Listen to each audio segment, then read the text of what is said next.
안녕하세요. 이상큐브입니다. 지난 17일 인도 매체 더 힌두에 따르면 최근 인도 국방부는 고위 관계자들이 모인 특별회의에서 자주방공포 미사일 시스템의 해외 도입 사업을 백지화하기로 결정했다고 보도했습니다. 인도 정부의 제조업 육성 정책인 메이크 인 인디아에 맞춰 국산 자체 개발로 가닥을 잡았다는 게 해당 매체의 설명입니다. 이 같은 보도가 사실이라면 한국 정부와 업계는 7년간 비호복합 수출을 시도하다 헛물만켜 신세가 됩니다. 비호복합은 저고도로 침투하는 적 항공기와 드론을 잡는 대공포와 미사일을 연계한 무기로 대공포의 짧은 사거리를 적어도 단거리 요격 미사일로 보완하는 체계입니다. 2013년 개발돼 2015년부터 국내에 실전 배치된 이 무기 체계는 하나디펜스의 자주대공포 비호에 LIG넥스1이 생산한 지대공 미사일 신궁이 장착됐습니다. 인도군 당국은 파키스탄과의 국경 지역 5개 육군 여단에 해당 방어 체계를 배치하기 위해 2013년 SPAD GMS 사업 입찰 공고를 낸 뒤 2015년 기술평가 결과를 발표하고 2017년 시험평가 등의 절차를 밟아왔습니다. 이 기간 한국 방산업계는 내수에서 수출 중심 구조로 방향 전환을 설정하고 비호복합을 내세워 인도 시장 개척에 공을 들여왔습니다. 비호복합 104대와 탄약 운반 차량 97대, 지휘용 차량 39대, 미사일과 탄환각 4,928발과 172,260발 등으로 구성된 이 사업은 전체 규모가 2조 5천억 원에서 3조 원 사이로 추산됩니다. 한때 수출에 청신호가 켜진 적도 있습니다. 인도 정부는 2018년 10월에 비호복합을 가격 협상 대상 장비의 단수 후보로 올렸습니다. 알마즈한테이의 업그레이드형 퉁구스카, KBPTULA의 판치르 시스템 등 이 분야 선두주자였던 러시아 업체와 3파전을 벌여 얻은 결과였습니다. 하지만 그 이상 진도가 나아가지 못했습니다. 예상대로라면 우선 협상 대상자 선정하고 최종 계약 등을 거쳐 올해 내 무기 인도를 내다볼 수 있었지만 러시아의 회방이 변수로 작용했습니다. 러시아 당국은 비호복합의 단수 후보 선정 이후 공개적으로 불만을 표시하는 등 인도에 꾸준히 재평가를 요구해왔습니다. 인도의 러시아산 무기 의존도가 높다는 점을 노려 향후 방산 협력에 차질이 빚어질 수 있다고 경고하는 방식이었습니다. 실제 올해 들어 인도는 러시아의 반발을 의식해 러시아산 무기의 재평가 여부를 줄곧 저울질해왔다고 합니다. 인도 내에서 자체 개발 얘기가 나오는 데는 일단 러시아와의 껄끄러운 관계를 피하고 보겠다는 계산이 깔린 것으로 분석됩니다.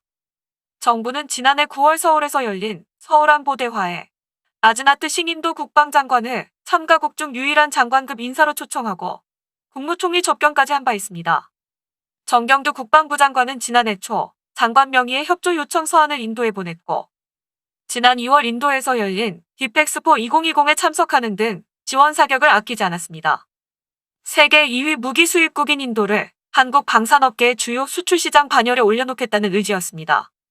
더 힌두가 보도한 내용에 따르면 인도의 신국방장관은 최근 개최된 회의에서 한국에서 비호를 조달하는 것을 중단하고 국내 개발로 전환 결정했지만 자력으로 근거리 방공 시스템을 국내에서 개발하고 조달할 것인지 해외 기업과 합작해 국내 생산 방식으로 조달할지 등 구체적인 조달 방법은 밝혀지지 않은 것 같습니다.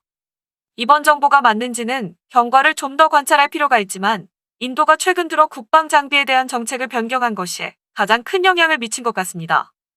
지난 8월 10일 타임스 오브 인디아 등 현지 언론에 따르면 인도 국방부는 오는 12월부터 2025년 12월까지 수송기 등 101개 군사 장비의 수입을 점차 금지해 나가겠다고 밝혔습니다. 대신 인도 국방부는 자체 생산을 통해 인도 내 산업을 육성해 나가겠다고 강조했습니다. 인도 국방부가 이번에 발표한 수입 금지 명단에는 수중 음파 탐지기와 수송기, 경전투 헬기, 통신위성과 전차 등도 포함됐습니다. 나즈나트 싱 국방부 장관은 인도군은 2015년 4월부터 올해 8월까지 이 같은 장비를 수입하기 위해 3조 5천억 루피 규모의 계약을 했다며 앞으로 6, 7년 동안 국내 업체와 4조 루피 규모의 계약을 할 것이라고 밝혔습니다. 그는 이어 이번 조치는 국방 자립을 향한 큰 발걸음이라고 평가했습니다. 앞서 인도는 지난 5월에 해외 글로벌 업체의 자국 국방 산업 투자를 유도하기 위해 지분 투자 제한 폭도 완화했습니다. 인도는 세계 2위 무기 수입국이자 국방비 지출이 4위에서 5위를 달리는 국가입니다.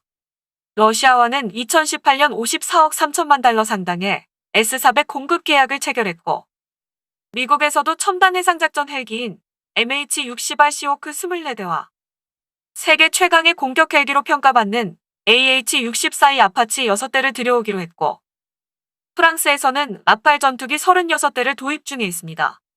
또한 인도는 우리나라에서 K9 자주포를 구입하는 등 우리나라에서도 자주 언급되는 주요 무기 수출국 중의 하나입니다.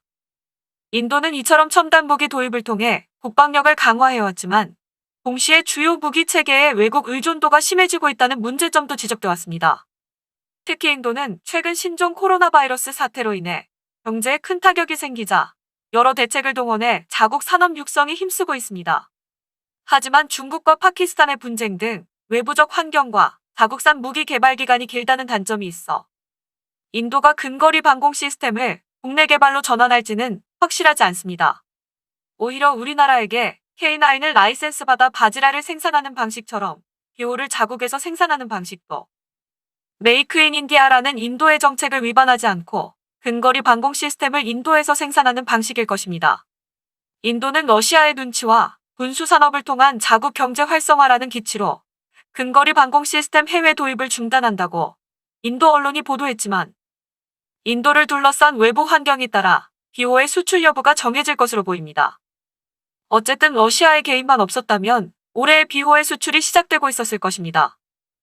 하지만 러시아의 개입 이후에 인도가 조달을 연기한 결과 인도의 조달 정책이 변경되고 수출 가능성이 소멸해버린 의미에서 거의 수출을 확정지었던 우리나라로서는 받아들이기 힘든 결정입니다.